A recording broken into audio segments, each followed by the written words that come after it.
Okay, hi all. We'll get started now, I think, and as people join, they can catch up later. So this meeting has been recorded. I'm here with Toby, who is one of Plandek's product managers, and he's been behind all the work that's been done to the Epic delivery date that's part of Epic SmartView. So he's here to answer your questions and go through the work that's been done there. And if you have any questions, you'll see the Q&A button in there that you can pop them in and he'll pick them up probably towards the end or the latter half. But yeah, Toby, if you want to get started and talk us through all the work that you've been doing, that'll be lovely. Thank you. Yeah, will do. Thanks, Rachel. Yeah, so as Rachel mentioned, my name's Toby Clarke. I'm a senior product manager at Plandek, and I'm going to take you through a new feature we've just added to the product that's there to help you manage the delivery of your epics and help you build confidence in your epic delivery using this new feature, which is called SmartView Predicted Delivery Dates. As Rachel mentioned, submit your questions through the chat option, and I'll get to those at the end. Hopefully, I can answer as many of them as we go through what I'm telling you, but I will loop back around at the end and go through those at the end. So as we all know, it's larger bodies of work for epics is probably one of the hardest things to get done. Scope changes, deadlines change, and things can get harder and harder. And really trying to understand when we're on track and when we're behind is quite difficult. What SmartView for Epics is really trying to help you do is for your most important initiatives, track your progress, use your historical data, and spot issues as they emerge, really highlighting them as insights and giving you and your teams time to mitigate those risks so you can really focus on what's needed to get your delivery done. We all know the number one question we get from all of our stakeholders is when will this epic be finished? I'm sure we've all heard that. I've heard that many times. So as I say, key things we're going to cover in this session. I'll go through the product and the feature very clearly, and I'll show you how we can get early indication of falling behind the required rate of your delivery, give you a clear target that you need to help bring your delivery in on time.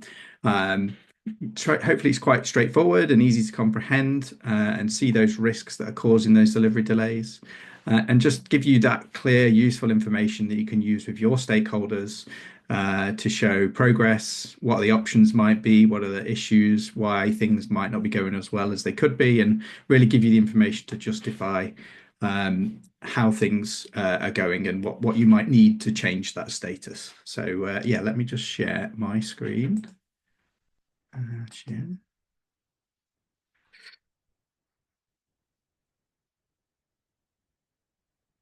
Okay. Okay.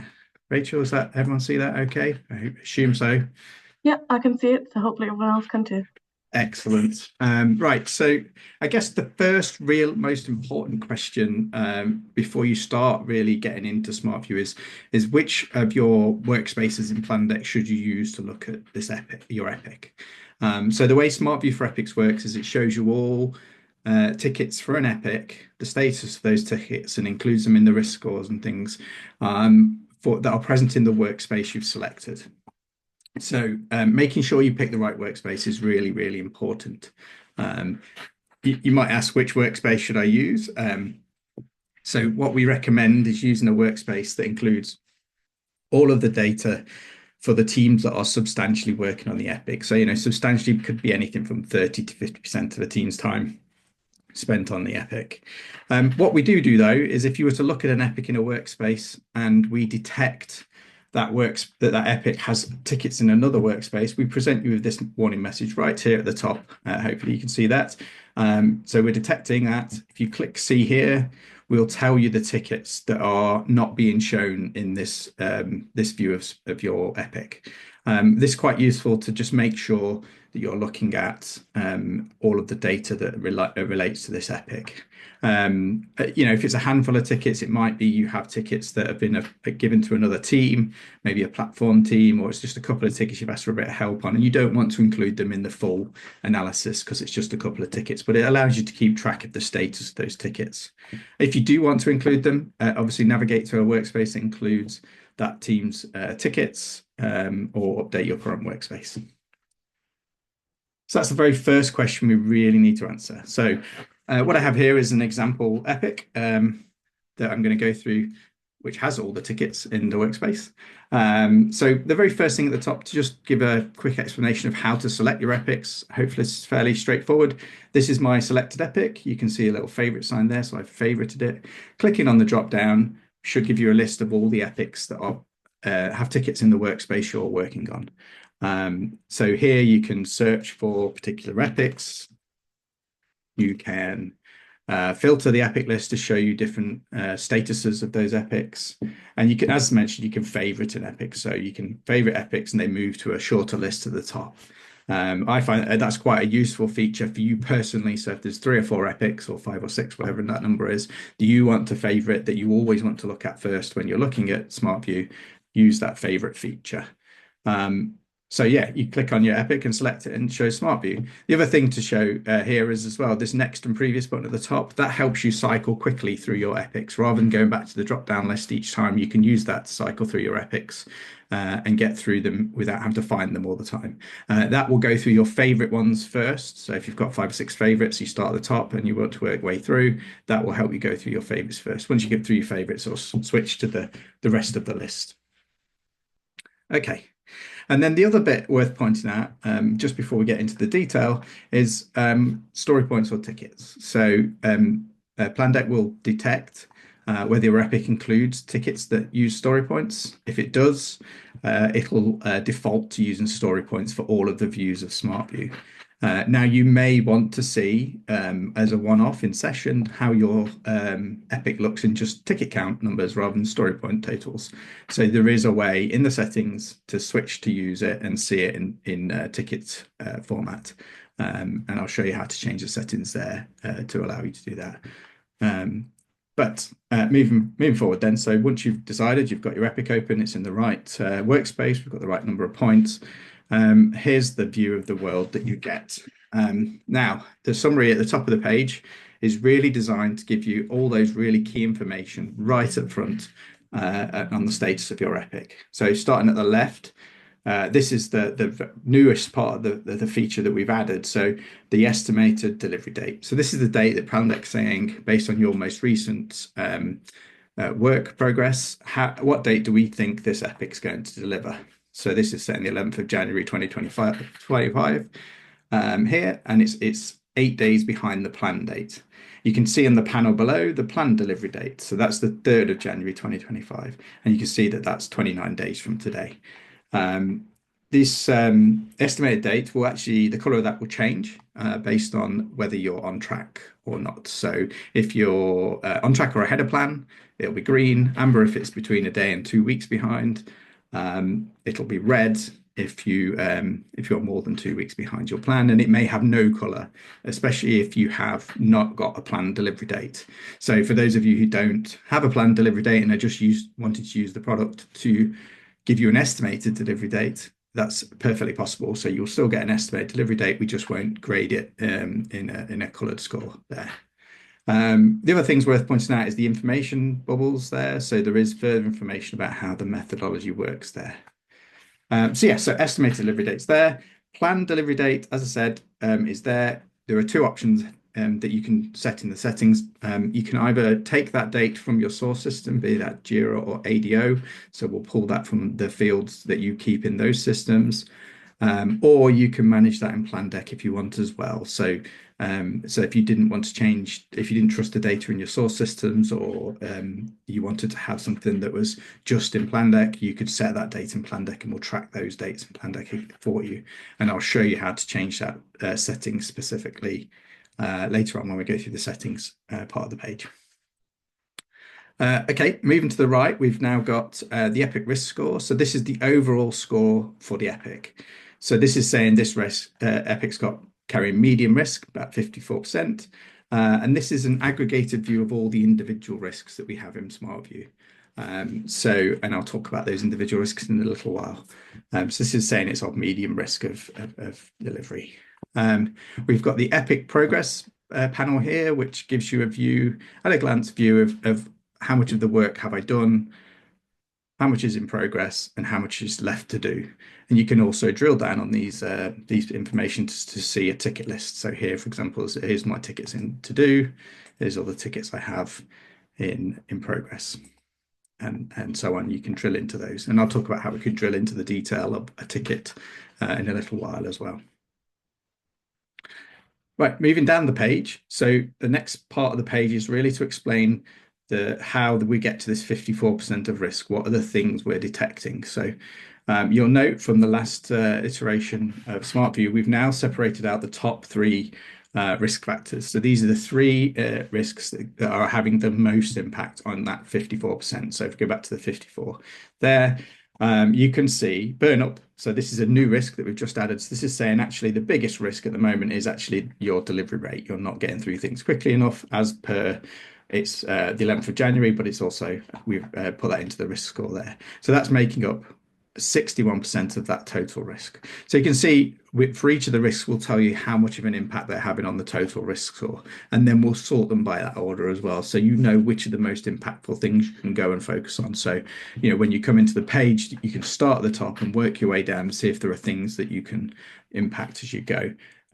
Each of the risk factors are clickable, so you can get more information about which tickets, which parts of the system are causing you problems. The burn up one will take you to a different chart, which I'll come to in a second. The delayed tickets one, for example, is indicative of what happens on the other risks. So if you click on that, this tells me all the tickets that we are classifying as delayed. So here I can see the list of tickets, and again, I can drill into these tickets here, and I can see this is the ticket, this is the link to Jira, who's it assigned to, what the insight is, what are the different statuses. And then I get the ticket timeline at the bottom as well.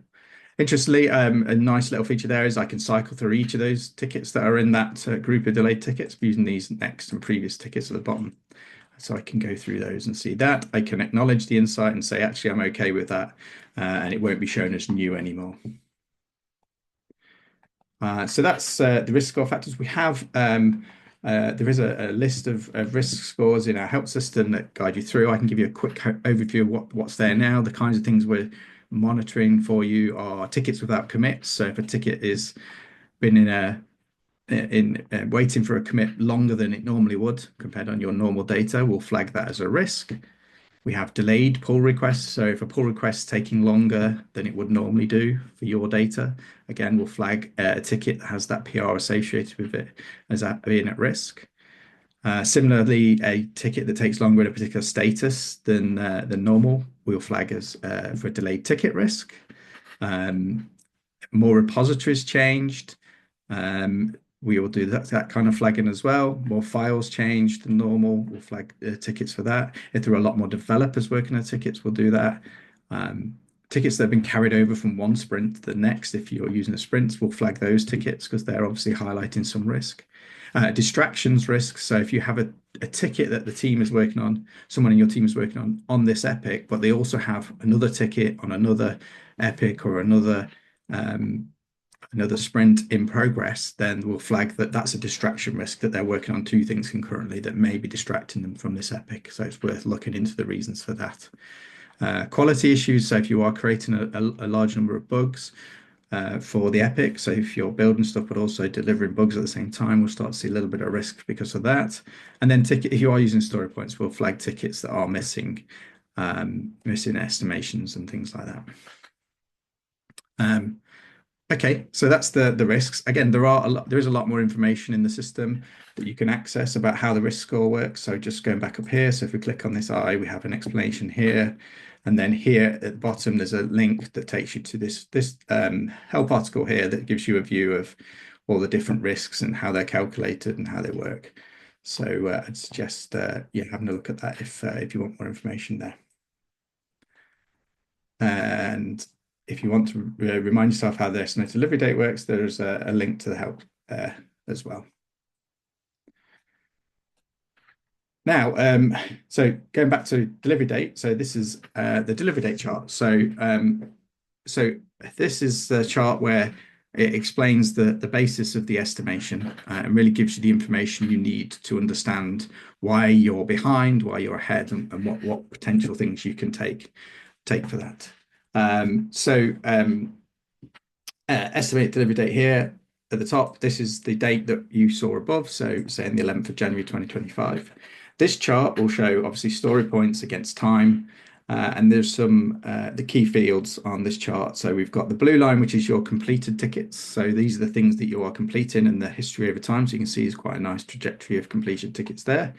The yellow line is the scope that's on the Epic. So how much scope has been added to the Epic at any time. So you see this one had a load of tickets added at once and then a little bit added later. This line at the top is what we've called budgeted scope. So this is like an estimated amount of scope that you think at the end of the Epic will have delivered. This is to recognize the fact that some teams start an Epic and they have all the tickets available, but a lot of teams don't. They have a t-shirt size for the Epic, and they'll add scope as they go as they deliver it, so they won't go too far ahead. So that's the budgeted scope there. And then this other line here is the planned delivery date that I mentioned above. So that's the line there. So what we're trying to predict is the intersection of the done tickets and either the highest of the budgeted scope or the actual scope. So if you're like in this scenario, your budgeted scope here, 250 points, we're trying to predict when you will get to 250 points. Obviously, the actual scope is only 183 at the moment. But if the actual scope went above your budget, we would predict how you would get to that as well. So the other lines on this chart here is the dashed line here is the model's predicted delivery date. So that tells you how we think you're going to go based on your recent data. And then we've got an extrapolated line here. Now, on each of these lines back here, you can drill down and see the tickets that sit beneath the data. So you can see which tickets were completed on that date, by that date, and you can see that information there. Okay, I think I covered everything there. So just to the right of the chart is where there's some really super useful information. So this first bit at the top is telling you what the forecast is based on. So at the moment, I've got it set to last week. By default, we'll set this to the last 2 weeks. This is quite an important setting. It's really designed to allow you to set that based on what process you're following. So that really should be set depending on how frequently you complete tickets.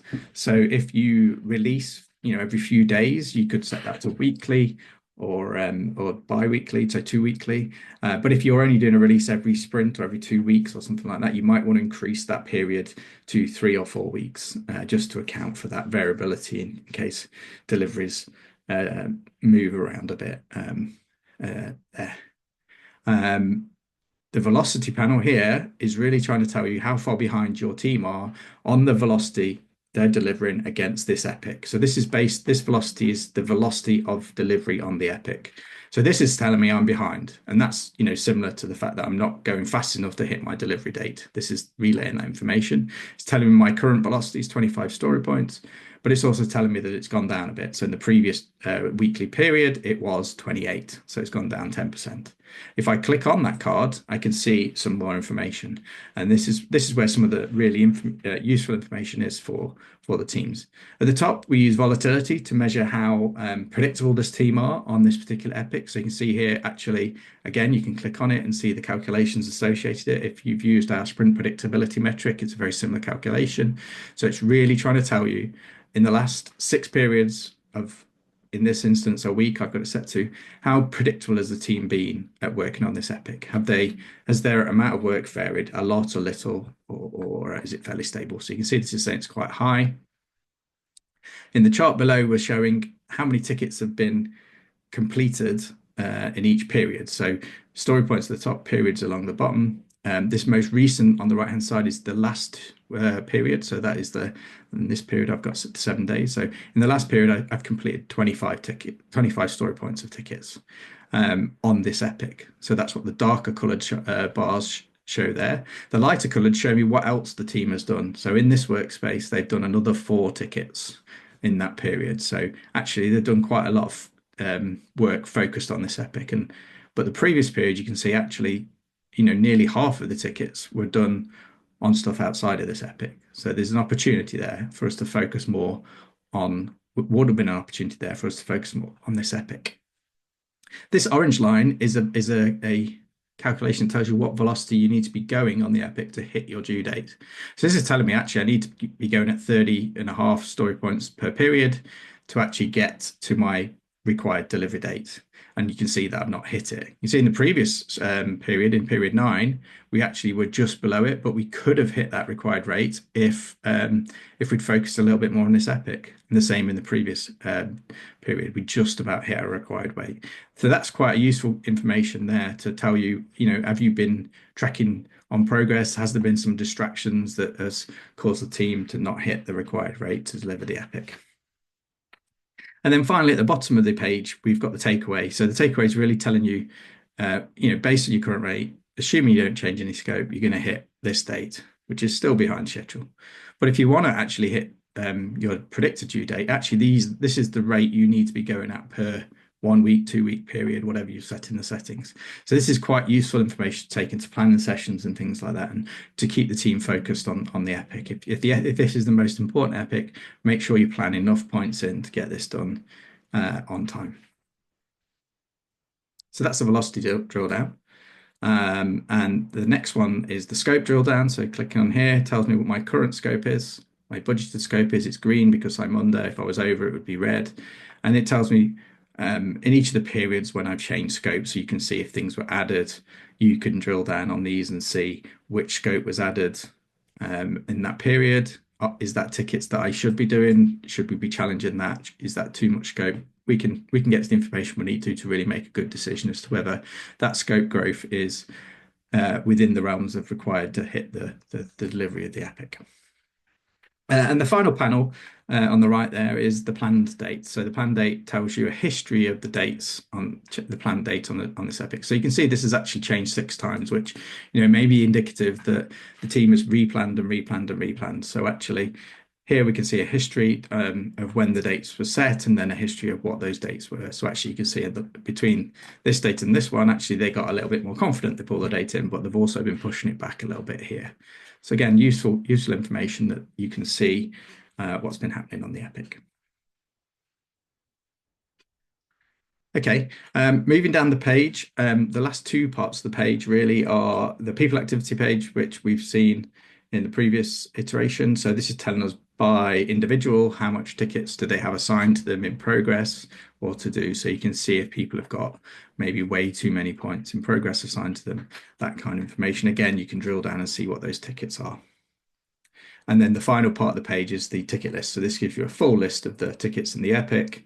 You can filter it, sort it. You can access the individual tickets and see the underlying data as we showed in the previous panels there. Now, just moving back up to so that's the main parts of the page covered. Moving back to the settings, as I mentioned before, there are a few key parts there. So these settings, the general settings, are done at an epic level. So you can have different settings here for each individual epic if you want to. Data unit. So if you're running just tickets, you'll only ever see tickets here. If you're running story points, you'll be able to switch between story points to see a view in tickets. Your forecast based on periods. So as we mentioned before, I got it set to it last week for this epic, but I can change that to be bigger periods. The reason we've chosen weekly data is to remove any day of the week effect. So if you do releases on certain days or things like that. Epic start and due date. So this is where you choose whether you want to source them from your source system, so from ADO or Jira.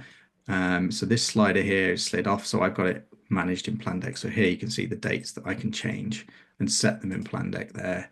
If I wanted to set them in Jira, these are the dates that we're currently synchronizing from Jira. So they're the dates there. So you can choose, just slide the slider over and it'll change the date on the page. And as I mentioned before, epic budget at the bottom here, you can set the number of story points you think the epic will take, or you can set the tickets. So if you do work in story points, you can set a budget in story points and a budget in tickets. So when you switch between story points and tickets, you'll see the budgeted line. Equally, if you don't have an epic budget and you just want to know when you're going to finish the scope that's assigned to a ticket, you don't have to set anything here, and we'll tell you when you finish all of the scope assigned to the ticket. I think that was all I really was going to cover. So hopefully you've seen in that sort of demonstration there that, that actually we give you an indication of falling behind the required rate, and you've got a clear target in the velocity takeaway of what you need to be doing to hit your delivery date. hopefully it's fairly straightforward to comprehend and follow there, and you get a really clear view of which risks have the most impact on your epic. Um, and yeah, you get useful information that's useful with stakeholders and with your teams to make sure they're focusing the right amount of effort to get your delivery on date. That was the crux of what I wanted to cover. So let's switch to the Q&A. Let me just open that. Thanks, Toby.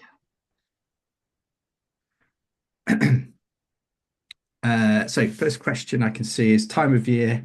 Are there any plans to able to factor significant external factors like Christmas holidays, the forecast delivery date? Yes, so that's a really great question. I've been using this myself recently, and obviously there's probably a week around Christmas that zero velocity will be achieved, right? So maybe more than a week, some weeks or less weeks. So actually, I've just added an idea to our backlog, and it's something that we'll try and address in the new year, where you can add some of those factoring to your model so you can take account of those known periods. Definitely, that's a great idea. At the moment, I don't have a good suggestion other than, being careful with that planned date and looking forward to look for when that period might happen. I think this is probably the worst period because your velocity will drop off a bit. Right, next questions.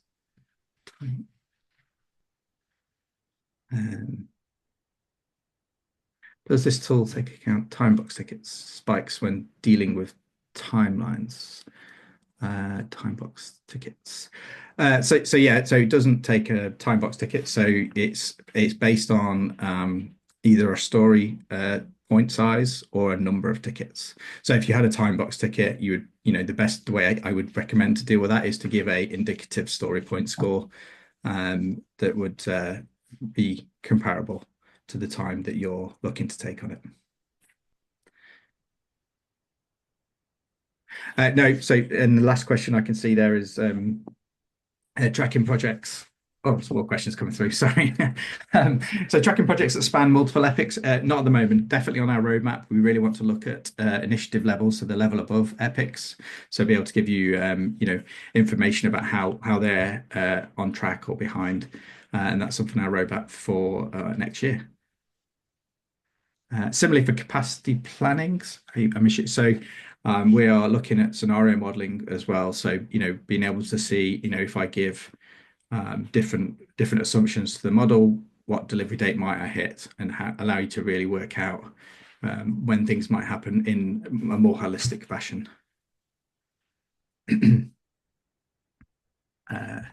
Sprints rather than epics. So sprints at the moment has something similar in terms of it has a burn down grading. So it does tell you if you're on track with closing out all of your tickets for a sprint.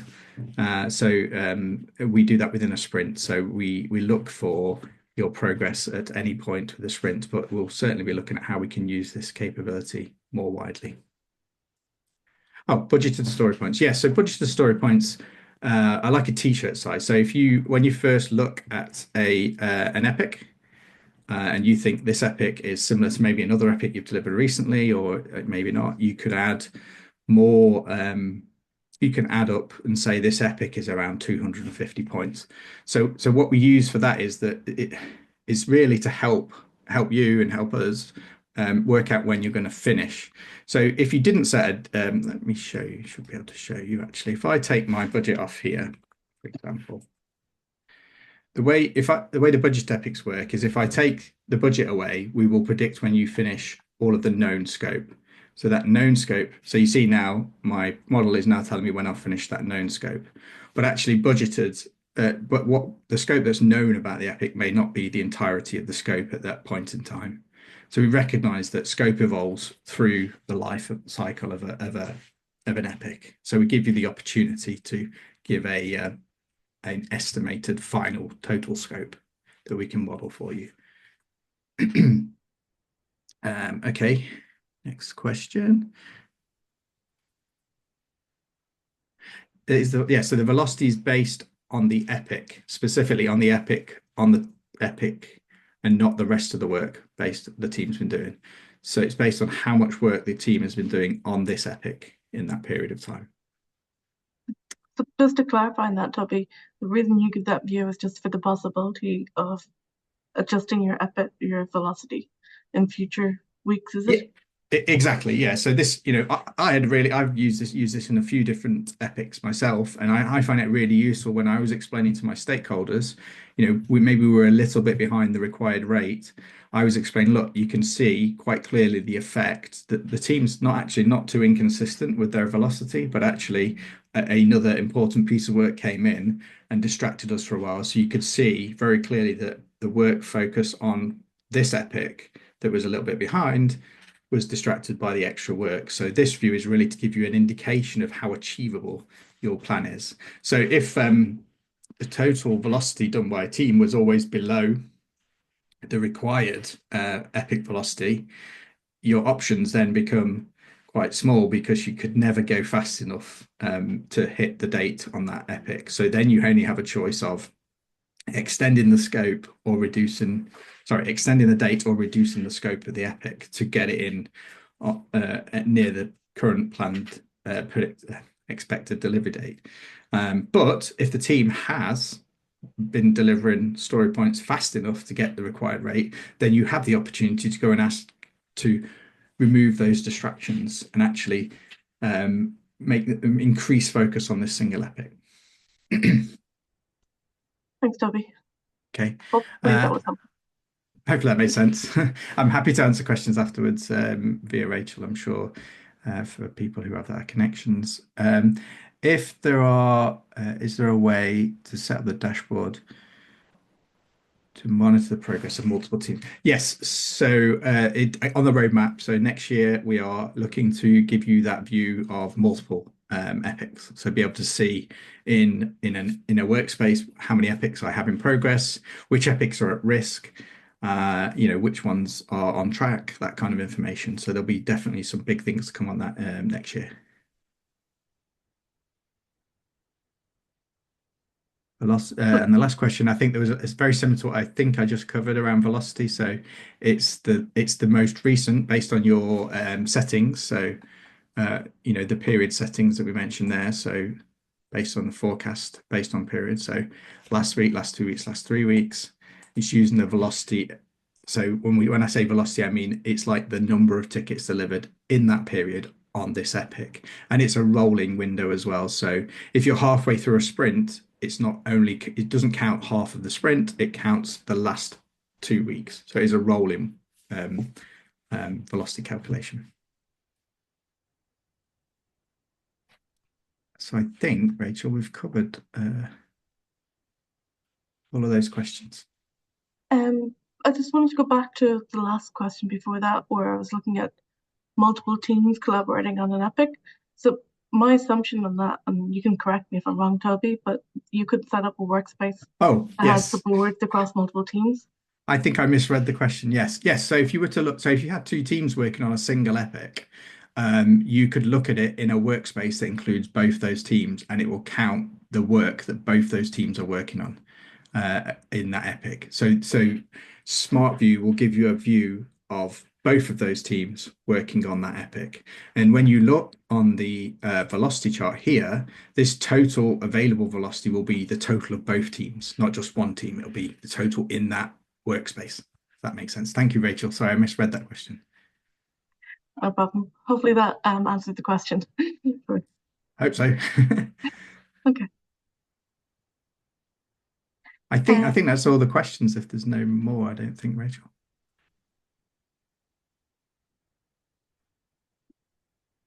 Thank you very much for that, Toby. As always, if there's additional questions, you can always contact us via the chat on Plandek or else in the Slack channels as per normal. Anything we can't answer, we'll be obviously deferring to Toby, who is a bit of our expert here. But, yeah. Yes, and thank you for everyone for listening to me. Any ideas, any good ideas you've got, again, feed them through Rachel and the team. We will be doing more to this over the next 6 to 12 months. There's definitely more advancements to come, and I'd be interested to hear how you're getting on, and if there's any particular things you think are key to add. Thank Thank you. you all.